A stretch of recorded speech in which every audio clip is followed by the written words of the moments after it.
Dan from ATC, and we just want to do a video on the different valves in your toy hauler. We'll do one for the bumper pulls. We're at our 45/28 fifth wheel right now.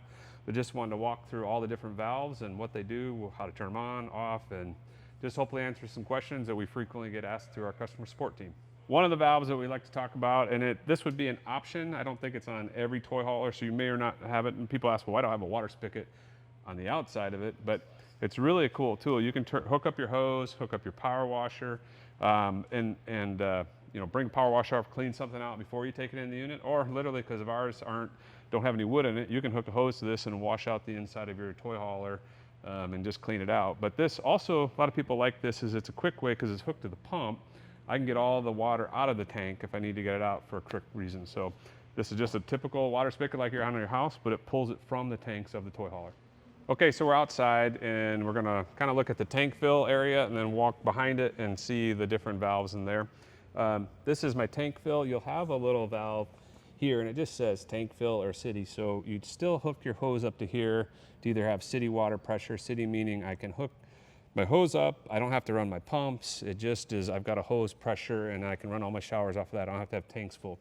But if I want to fill my tank, I need to flip this valve here. And now instead of it pressurizing the thing, it's filling up my 200 gallons on the fifth wheel or 100 on the bumper pulls.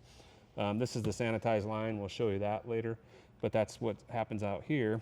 Then now we want to show you what goes on behind here, and you'll have to find maybe some different places. Different toy haulers have in different locations, but for the fifth wheels, it's generally somewhere up in the underbelly. So we talked about the tanks on the other side. If you see here, this is from that fill point on the outside. This is just extra bypass. Like if for some reason the switch on the outside wasn't working, this line, you can see it, we wrote it in. I don't know that it's written on every one, but one goes down to your tank and then one goes to the rest of the trailer. So when it has that city water pressure, this line is now running it. It's not going through the tanks. It's going directly into your units. And so a lot of people actually get a pressure regulator on the other side to make sure they get that same kind of pressure.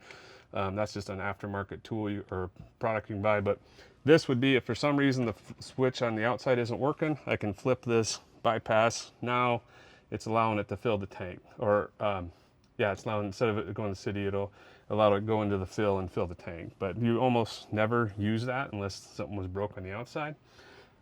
Looking at the back here, we talked about sanitizing and that. So this is turned off right now. The only time that would flip back on is if I turn that on if I'm going to sanitize my tank.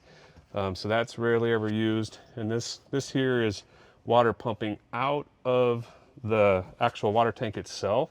So you can see this line coming up through here. It's turned on, so now he can turn a shower whenever it's going to pump water out of the tank. If for some reason your pump wasn't working, maybe check here first. If that was turned off, it can't get water up into the pump. So just looking over here to the far right, there's two more valves left. This is the low point drains for kind of the rest of the system. It's not for the tanks. We'll show you that in a minute. But this is getting all the water out of the system when you're winterizing it.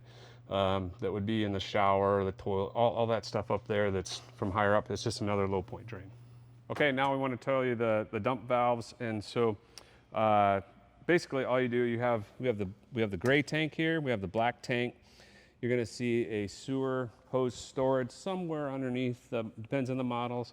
You want to hook that up to the dump valve. And again, this can vary, but it's always somewhere along the roadside. You're going to hook that hose up. It kind of twist locks on. We'll hook it in the dump station. And then it's a good idea, just good practice to pull the black valve first. That's the gross, worst stuff from the toilet.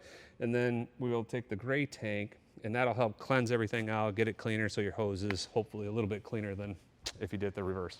So when we were up in the underbelly storage, we showed you the actual valve to turn off, but the water's gonna come out here. So this is one of our newer units that has the underbelly on it. So it's a little bit harder to follow where it's at. But this, if you happen to notice water just dripping or you filled it up and water's just pouring out, and look here first, that just means you didn't close off the low point valve. All right, so now we're underneath the trailer. These are our two freshwater tanks, and we want to get all the water out for putting away for the season or just want to get fresh water.